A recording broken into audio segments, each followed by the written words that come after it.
ನಾವು ಹೊರಗಡೆ ಇಲ್ಲಿಗೂ ಹೊಂಟೀವಿ ನೋಡ್ರಿ ಬಸ್ ಸ್ಟಾಪ್ನ ನಿಂತು ಬಸ್ ಕಾಯ್ದಂಗಲ್ಲ ಆತ ಇನ್ನೂ ನಮ್ಮ ಸಿದ್ಧಾರ್ಥ ಹಿಂಗೆ ಇದು ನೋಡ್ರಿ ಸಣ್ಣ ಇದು ಸಾಮಾನೆಲ್ಲ ತೊಳುತ್ತಿದ್ದೆವು. ಇಲ್ಲಾಂದ್ರೆ ಉಲ್ಟಾ ಪಲ್ಟಾ ಒಂದೊಂದು ಪತ್ರೊಳಗೆ ಕಮ್ಮಿ ಬಿದ್ದದಂತ ಒಂದೊಂದು ಅಂಗಡಿಯಾಗ ಒಂದೊಂದು ತೊಳೋದು. ತಗೊಳ್ಳಿ ಒಂದು ಸಣ್ಣ ಬ್ರೇಕ್.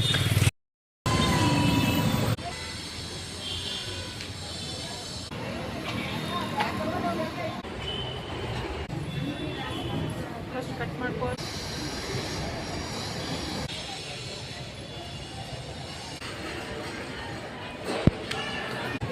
ವಿಡಿಯೋ ಮಾಡಕ್ ಬಿಡೋದು. ಹಾಯ್ ಫ್ರೆಂಡ್ಸ್, ಎಲ್ಲರಿಗೂ ನಮಸ್ಕಾರ. ಎಲ್ಲರೂ ಹೇಗಿದ್ದೀರಾ? ನಾನು ಕೂಡ ಚೆನ್ನಾಗಿದ್ದೀನಿ. ಬನ್ನಿ ಇವತ್ತಿನ ಬ್ಲಾಗ್ನ ಸ್ಟಾರ್ಟ್ ಮಾಡೋಣ. ಅದಕ್ಕಿಂತ ಮುಂಚೆ ನಮ್ಮ ಚಾನಲ್ ಯಾರೆಲ್ಲ ಸಬ್ಸ್ಕ್ರೈಬ್ ಮಾಡ್ಕೊಳ್ಳಿ, ಪ್ಲೀಸ್ ಸಬ್ಸ್ಕ್ರೈಬ್ ಮಾಡ್ಕೊಳ್ಳಿ. ಹಾಗೆ ಪಕ್ಕದಲ್ಲಿರೋ ಬೆಲ್ ಐಕನ್ ಒತ್ತಿ ಆಲ್ ಅಂತ ಸೆಲೆಕ್ಟ್ ಮಾಡಿ. ಹಾಗೆ ನಾವು ಹಾಕೋದು ವಿಡಿಯೋ ನೋಟಿಫಿಕೇಶನ್ ನಿಮಗೆ ಫಸ್ಟ್ ಬರುತ್ತೆ. ಹಾಗೆ ಲೈಕ್ ಮಾಡಿ, ಶೇರ್ ಮಾಡಿ, ಕಮೆಂಟ್ ಮಾಡಿ. ಬನ್ನಿ ಇವತ್ತಿನ ಬ್ಲಾಗ್ನ ಸ್ಟಾರ್ಟ್ ಮಾಡೋಣ. ನಾವು ಹೊರಗಡೆ ಹೋಗ್ತಾ ಇದ್ದೀವಿ. ಬನ್ನಿ ಇವತ್ತು ನೋಡಿ, ಇಲ್ಲಿ ಅಮ್ಮ ರೆಡಿಯಾಗಿದ್ದಾರೆ. ಹಾಯ್ ಅಮ್ಮ.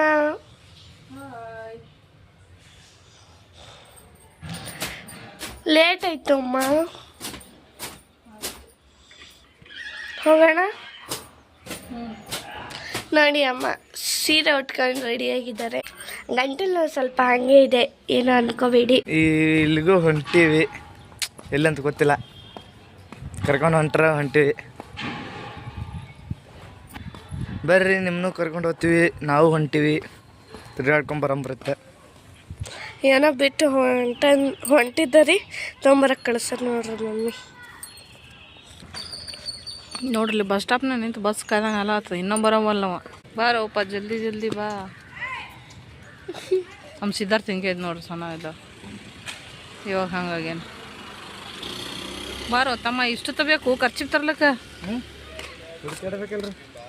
ಮತ್ತೆ ಅಲ್ಲಿ ಒಗದು ಹಾಕಿದ್ನಿ, ಅಲ್ಲಿ ಸಿಕ್ಕಿಲ್ಲೇನು ಮಡಚಿಟ್ಟಿವಿ ಅಂತೀನಿ ನಿನ್ನೆ. ಇಲ್ಲ ನೋಡ್ರಿ, ಅಂಗಡಿಯಾಗ ಪೂಜೆಗೆ ಬೇಕಾಗಿರೋ ಸಾಮಾನೆಲ್ಲ ತೊಳುತ್ತಿದ್ದೆವು. ಅಲ್ಲಿ ನೋಡ್ರಿ ಅಮ್ಮ ಅಂಗಡಿ ಏನೇನು ಬೇಕು ಪೂಜೆಗೆ ಅಂಗಡಿಯಲ್ಲಿ ತಗೊತಿದ್ದಾರೆ, ಕೇಳ್ತಿದ್ದಾರೆ.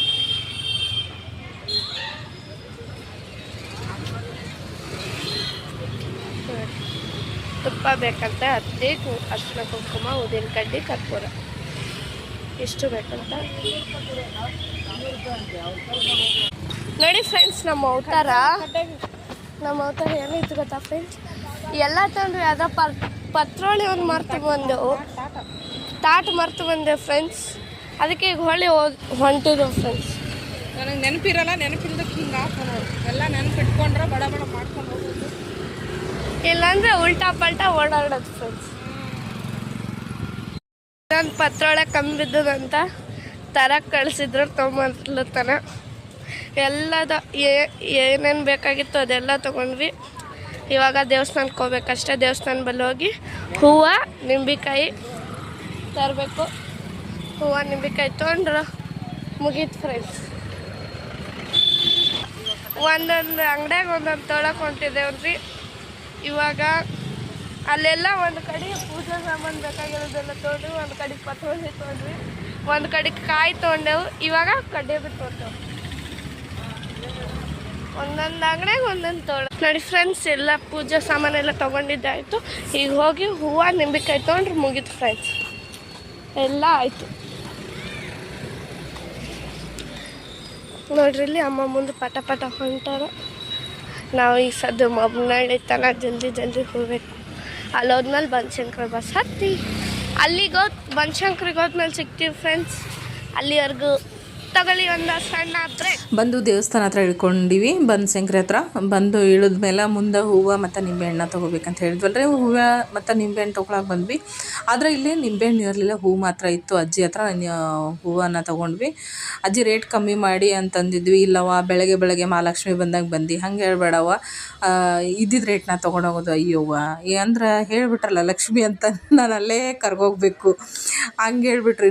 ಹೆಚ್ಚು ಕಮ್ಮಿ ಯಾಕೆ ಮಾತಾಡೋದು, ಅಜ್ಜಿ ಪಾಪ ಬಿಸಿಲಲ್ಲಿ ಕೂತ್ಕೊಂಡು ಅವರು ಕಷ್ಟಪಡ್ತಾವ್ರೆ ಅಂತ ನಾವೇನು ಮಾಡಿದ್ವಿ, ಅವ್ರು ಹೇಳಿದ ರೇಟಿಗೆ ಹೂವನ್ನು ತೊಗೊಂಡ್ವಿ. ಹಾಗೆ ಒಬ್ಬರು ತಾತ ನಿಂತ್ಕೊಂಡಿದ್ವಪ್ಪ. ನಮಗೆ ವಯಸ್ಸಾದವ್ರು ನೋಡಿದ್ರೆ ನಿಜವಾಗ್ಲೂ ತುಂಬಾ ಬೇಜಾರಾಗುತ್ತೆ. ಅದಕ್ಕೆ ಸಿದ್ಧಾರ್ಥಗೆ ಹೋಗಿ ಒಂದು 10 ರೂಪಾಯಿ ಕೊಟ್ಟು ಬರಪ್ಪ ಅಂತಂದ್ರೆ ಕೊಟ್ಟು ಬಂದ. ಇಲ್ಲಿ ಬಂದುಬಿಟ್ಟು ನಿಂಬೆಹಣ್ಣ ತೊಗೊಂಡ್ವಿ. ನಮ್ಗೆ 9 ನಿಂಬೆಹಣ್ಣು ಬೇಕಾಗಿದ್ದು, ಅದರಲ್ಲಿ 10 ರೂಪಾಯಿಗೆ 3 ನಿಂಬೆಹಣ್ಣು ಹೇಳಿದರು. ಹಾಗಾಗಿ ನಿಂಬೆಹಣ್ಣ ಎಲ್ಲ ತೊಗೊಂಡ್ವಿ. ತೊಗೊಂಡ್ಬಿಟ್ಟು ಒಳಗಡೆ ಹೋಗಬೇಕಿತ್ತು. ಸೈಡಿಗೆ ಚಪ್ಪಲಿನ ಬಿಡ್ತಿದ್ವಿ ಇವಾಗ ಜಾಗ ಇರಲಿಲ್ಲ. ಹಾಗಾಗಿ ಮತ್ತೆ ಹೋಗಿ ಚಪ್ಪಲಿನ ಅಲ್ಲಿ ಸ್ಟ್ಯಾಂಡ್ ಒಳಗಡೆ ಕೊಟ್ಬಿಟ್ಟು ಬಂದ್ವಿ. ಇಲ್ಲಿ ಕಾಲು ತೊಳೆಯೋಕ್ಕೆ ಜಾಗ ಇದೆಯಲ್ಲ. ಬನಶಂಕರಿಗೆ ನಾನು ಯಾವಾಗಲೂ ಬರ್ತೀನಿ, ಅಂದರೆ ತುಂಬ ಸತಿ ಬಂದಿದ್ದೀನಿ. ಆದರೆ ಈ ಸತಿ ನಾನು ಬಂದಿರೋದು ವಿಶೇಷನೇ ಬೇರೆ ಇದೆ. ನನ್ನ ಮನಸ್ಸಲ್ಲಿ ಬೇರೆ ಥರ ಇತ್ತು. ನನಗೆ ಗೊತ್ತಿರಲಿಲ್ಲ ನಾನು ಇಲ್ಲಿಗೆ ಬರ್ತೀನಿ, ಇವತ್ತು ಈ ರೀತಿ ಮಾಡ್ತೀನಿ ಅಂತ ನಾನು ಅಂದ್ಕೊಂಡೇ ಇರಲಿಲ್ಲ. ಅಂದ್ಕೊಳ್ದೆ ಇರೋದು ನಾನು ಇವತ್ತು ಮಾಡ್ತಾಯಿದ್ದೀನಿ. ನನಗೆ ತುಂಬಾ ಖುಷಿ ಆಗ್ತಾಯಿದೆ. ಇದು ನಾನು ಈ ರೀತಿ ಮಾಡಬೇಕಂತ ಅಂದ್ಕೊಂಡು ಏನಿಲ್ಲ ಅಂದರೂ ಒಂದು 5-6 ವರ್ಷ ಮೇಲೇನೇ ಆಯಿತು, ಒಂದು 8 ವರ್ಷನೇ ಆಯಿತು ಅಂದ್ಕೊಳ್ಳಿ. ಒಂದು 8 ವರ್ಷ ಆಯಿತು ನಾನು ಈ ರೀತಿ ಮಾಡಬೇಕಂತ ಅಂದ್ಕೊಂಡಿದ್ದು. ಎಷ್ಟು ಸತಿ ಹೋದರೂ ನನಗೆ ಈ ರೀತಿ ಮಾಡೋಕ್ಕಾಗ್ತಾ ಇರಲಿಲ್ಲ. ಯಾವಾಗ ಹೋದಾಗೆಲ್ಲ 50 ರೂಪಾಯಿ ಕೊಡೋದು, ಅಲ್ಲಿ ನಿಂಬೆಹಣ್ಣು ತೊಗೊಳ್ಳೋದು, ಹೊರಗಿಂದನೇ ಬೆಳಗ್ಗೆ ಬಿಟ್ಟು ಬರೋದು, ಈ ಥರ ಮಾಡ್ತಾಯಿದ್ದೆ. ಆ 8 ವರ್ಷದ ಹಿಂದೆಯೇ ನಾನು ಕೇಳ್ಕೊಂಡಿದ್ದೆ ಈ ರೀತಿ ಮಾಡಬೇಕು ಅಂತ ನಾನು ಬೇಡ್ಕೊಂಡಿದ್ದೆ. ಅದನ್ನು ಯಾವಾಗ ಈಡೇರಿಸ್ತೀನೋ ಅಂತ ನಾನು ತುಂಬ ದಿವಸದಿಂದ ಆಸೆ ಆಗಿತ್ತು. ಅದು ಸಡನ್ನಾಗಿ ಏನಾಯಿತೋ ಗೊತ್ತಿಲ್ಲ. ಬೆಳಗಿನ ಜಾವ ನನಗೆ ಒಂದು 6 ಗಂಟೆ ಹಿಂಗೆ ಎಚ್ಚರ ಆಯಿತು. ಎದ್ದೇಳಬೇಕು ಅಂದ್ಕೊಂಡವಳೆ, ಏನು ಮಾಡಿದೆ, ಮತ್ತೆ ಮಲ್ಕೊಂಡೆ. ಬಿಡು ಇವಾಗ ಎದ್ದು ಏನು ಕೆಲಸ ಮಾಡಬೇಕು, ಇವ್ರು ಬೇರೆ ಎಲ್ಲ ಮನೇಲಿ ಇರ್ತಾರೆ, ಕೆಲಸ ಏನೂ ಇರಲ್ಲ ಬಿಡು ಅಂದ್ಕೊಂಡು ಏನು ಮಾಡಿದೆ, ಹಾಗೆ ವಾಪಸ್ ಮಲ್ಕೊಂಡಾಗ ನನಗೇನು ಗೊತ್ತಿಲ್ಲ. ನಾನು ಬನಶಂಕರಿಯಲ್ಲಿ ಹೋಗಿ ದೀಪ ಅಂಟಿಸಿದ್ದೀನಿ, ಬೆಳಗ್ತಾ ಇದ್ದೀನಿ ಅನ್ನೋ ಥರ ಒಂಥರ ಕನಸು ಬಂದಾಗಾಯಿತು ನನಗೆ. ನಾನು ಆವಾಗಲೇ ಹಾಗೆ ಎದ್ದು ಫಸ್ಟು ಮಕ್ಕಳಿಗೆಲ್ಲ ಎಬ್ಬಿಸಿದೆ, ಎದ್ದೇಳ್ರಿ ಬನಶಂಕರಿಗೆ ಹೋಗಿ ಬರೋಣ ಅಂತಂದು. ಹಾಗೆ ಸಡನ್ನಾಗಿ ಎದ್ದು ಎಲ್ಲರೂ ಬೇಗ ಒಂದು 9 ಗಂಟೆ ಅಷ್ಟರಲ್ಲೇ ರೆಡಿ ಆದ್ವಿ. ಸ್ನಾನ ಎಲ್ಲ ಮಾಡಿಕೊಂಡು ಜಲ್ದಿನೇ ಮನೆಗೆ ಹೋಗೋಣ ಅಂತ ಅಡುಗೆ ಎಲ್ಲ ಸ್ವಲ್ಪ ಮಾಡಿಟ್ಟೋಗಿದ್ದೆ. ಇನ್ನೊಂದು ಸ್ವಲ್ಪ ಮಾಡೋಕ್ಕಿತ್ತು ಎಲ್ಲ.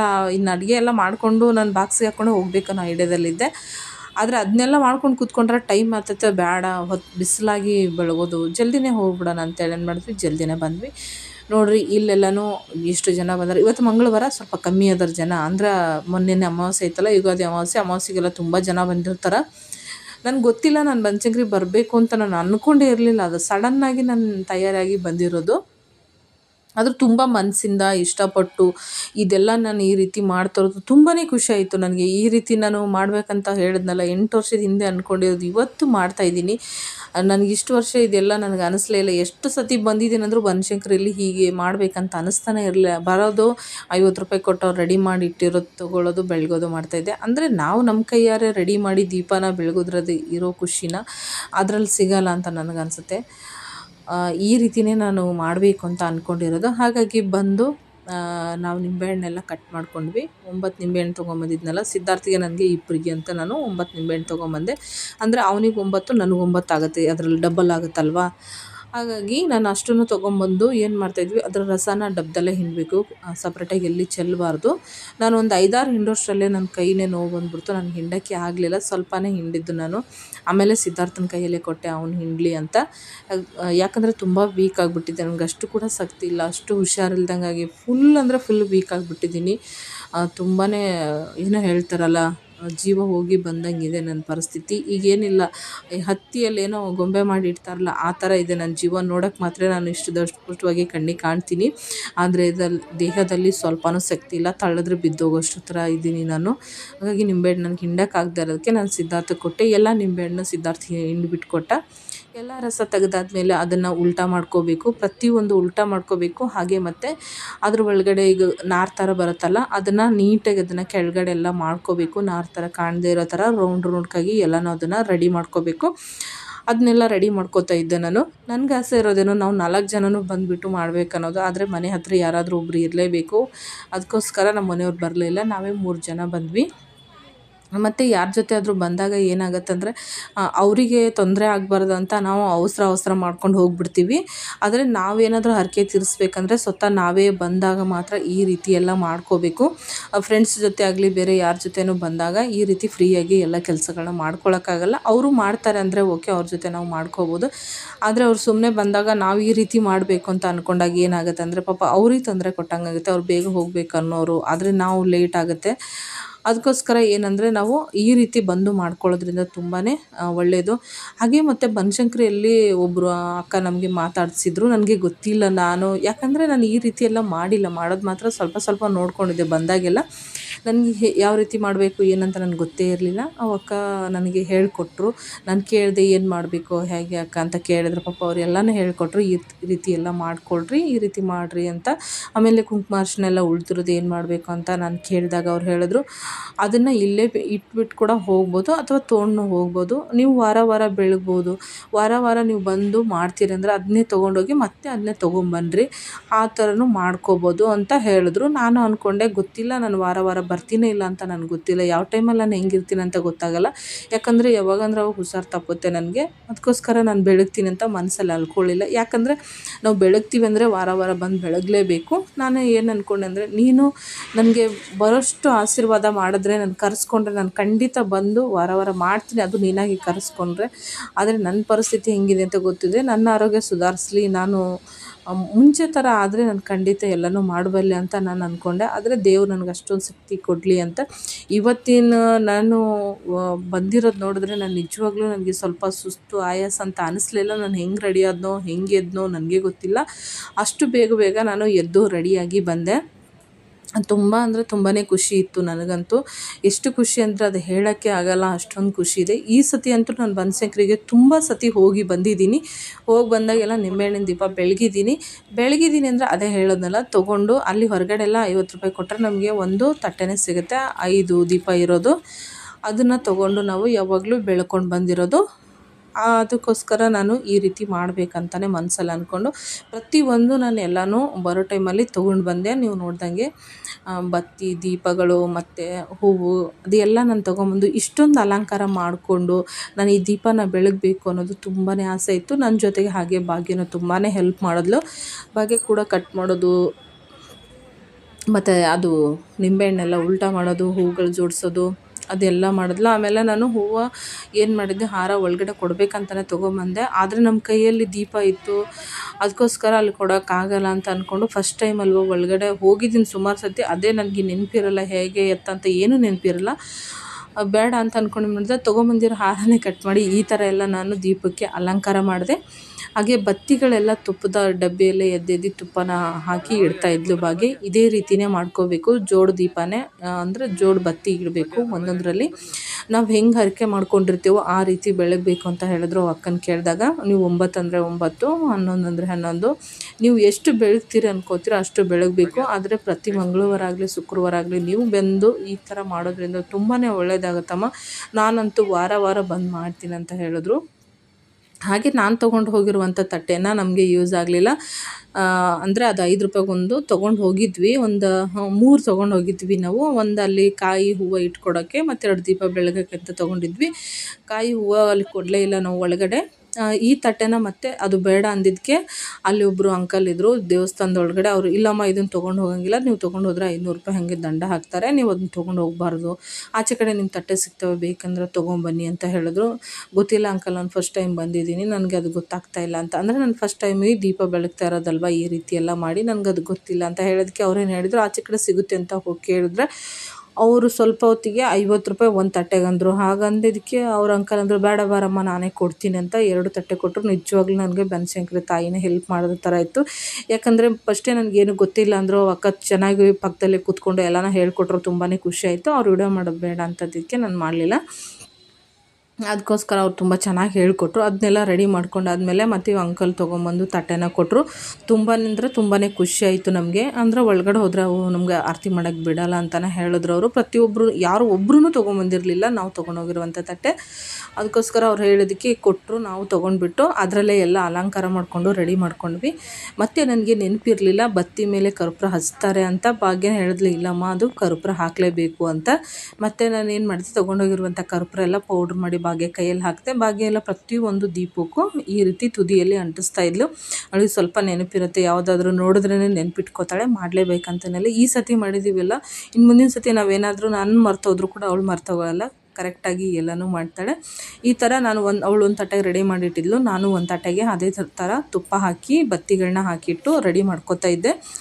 ಎಷ್ಟು ಖುಷಿ ಆಗ್ತಾಯಿತ್ತು ಅಂದರೆ ನಿಜವಾಗ್ಲೂ ಹೇಳ್ತೀನಿ, ನನಗೆ ತುಂಬಾ ಖುಷಿ ಆಗ್ತಾಯಿತ್ತು. ನಾನು ಕೂತ್ಕೊಂಡಿರೋ ಜಾಗದಲ್ಲೇ ನನಗೆ ಅನಿಸ್ತಾಯಿತ್ತು ನಾನು ತುಳಜಾಪುರಕ್ಕೆ ಬಂದಿದ್ದೀನಿ ಅಂತ. ನಂಗೆ ತುಳಜಾಪುರ ಅಂಬಾಭವಾನಿ ಅಂದರೆ ತುಂಬಾ ಇಷ್ಟ. ಪ್ರತಿಯೊಂದು ದೇವರು ನಂಬ್ತೀನಿ ನಾನು, ಒಂದೇ ದೇವ್ರು ಅಂತಲ್ಲ, ಪ್ರತಿಯೊಂದು ದೇವ್ರಿಗೂ ನಂಬ್ತೀನಿ. ಆದರೆ ನನಗೆ ಬನಶಂಕರಿಗೆ ಹೋದಾಗೆಲ್ಲ ನಾನು ತುಳಜಾಪುರಕ್ಕೆ ಹೋಗಿದ್ದೀನಿ ಅನ್ನೋಷ್ಟು ಫೀಲ್ ಆಗುತ್ತೆ ನನಗೆ. ನಿಜವಾಗ್ಲೂ ತುಂಬಾ ಅಂದರೆ ತುಂಬ ಖುಷಿ ಆಗುತ್ತೆ. ಯಾರಾದರೂ ಏನಾದರೂ ಬೇಡ್ಕೊಂಡು ಹರಸ್ಕೊಂಡ್ರೆ ಈ ರೀತಿ ಇಲ್ಲಿ ಬಂದು ನಿಂಬೆಹಣ್ಣಿನ ದೀಪ ಬೆಳಗೋದ್ರಿಂದ ತುಂಬಾ ಒಳ್ಳೆಯದಾಗುತ್ತೆ. ಹಾಗೆ ಮತ್ತು ಇಲ್ಲೊಬ್ಬರು ಯೂಟ್ಯೂಬರ್ ಫ್ರೆಂಡ್ಸ್ ಇದ್ದರು, ಅವ್ರಿಗೆ ಕಾಲ್ ಮಾಡಬೇಕಂತ ಅಂದ್ಕೊಂಡೆ. ಬೇಡ, ಇಲ್ಲಿಂದ ಸ್ವಲ್ಪ ದೂರ ಇರ್ಬೋದು, ಅರ್ಜೆಂಟಿಗೆ ಬರೋಕ್ಕಾಗುತ್ತೋ ಎಲ್ಲ ಬೇಡ ಅಂತ ಅಂದ್ಕೊಂಡು ಹೋಗ್ಬಿಟ್ಟೆ ನಾನು. ಅದು ಯಾರಂದರೆ ಮಮತಾ ರುಚಿ ಮನೆ ಅಂತ. ನೋಡೋಣ ಇನ್ನೊಂದು ಸತಿ ಆದರೂ ಹೋಗ್ಬೇಕು ಅಂದ್ಕೊಂಡ್ರೆ ಫಸ್ಟೇ ಹೇಳ್ಬಿಟ್ಟು ಹೋದರೆ ಅವರು ಸಿಗ್ತಾರೆ ಅಂತ. ತುಂಬ ಸತಿ ಹೋದಾಗೆಲ್ಲ ಅವ್ರು ನೆನಪಾಗ್ತಾನೆ ಇರ್ತಾರೆ. ಒನ್ ಟೈಮ್ ಅವ್ರಿಗೆ ಅತ್ತಿಗೆಗೆ ನೋಡಿದೆ ಅಂತ ಅನ್ಕೋತೀನಿ, ಯಾಕಂದರೆ ಬನಶಂಕರಿ ರಥ ಇತ್ತಲ್ವ ಆವಾಗ ಅವ್ರಿಗೆ ನೋಡಿದ್ದೀನಿ ಅಂತ ಅನ್ಕೋತೀನಿ, ನೆನಪಿಲ್ಲ ಅಷ್ಟೊಂದು. ಅಲ್ಲಿಗೆ ಹೋದಾಗೆಲ್ಲ ಮಮತಾ ನೆನಪಾಗ್ತಾನೆ ಇರ್ತಾಳೆ ನನಗೆ.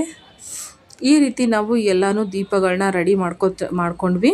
ಎಲ್ಲ ದೀಪ ರೆಡಿ ಮಾಡಿಕೊಂಡು ಇನ್ನೇನು ನಾವು ತೊಗೊಂಡು ಹೋಗಬೇಕಿತ್ತು. ಹಾಗೆ ಸಿದ್ಧಾರ್ಥ ಸುತ್ತಮುತ್ತ ಎಲ್ಲ ನೀಟಾಗಿ ವಿಡಿಯೋನ ಮಾಡ್ಕೋತಾ ಇದ್ದ. ಅವನ ಕೈಯಲ್ಲೇ ಕೊಟ್ಬಿಟ್ಟಿದ್ದೆ ಫೋನ್ನ. ನೋಡಿ ಇನ್ನೂ ಜನ ತುಂಬ ಕಮ್ಮಿ ಇದ್ದಾರೆ ಇವತ್ತು. ತುಂಬ ಅಂದರೆ ತುಂಬ ಜನ ಬರ್ತಾರೆ ಅಲ್ಲಿ. ಸ್ವಲ್ಪ ಜನ ಇರೋಲ್ಲ, ಕಾಲು ಇಡೋಕ್ಕೆ ಜಾಗ ಇರೋಲ್ಲ.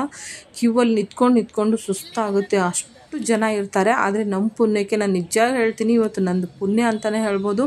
ನನಗೆ ಯಾವುದಕ್ಕೂ ಸ್ವಲ್ಪನೂ ಅಡ್ಡಿ ಆಗಲಿಲ್ಲ. ಏನಂದರೆ ಹೋಗ್ತಾ ವಸ್ತುಗಳು ತೊಗೊಳ್ಳೋದು ಒಂದೊಂದು ಮರೆತು ಹೋಗ್ತಾಯಿದ್ದೆ, ಒಂದೊಂದು ಅಂಗಡಿಯಲ್ಲಿ ತೊಗೊಂಡು ಹೋದ್ವಿ.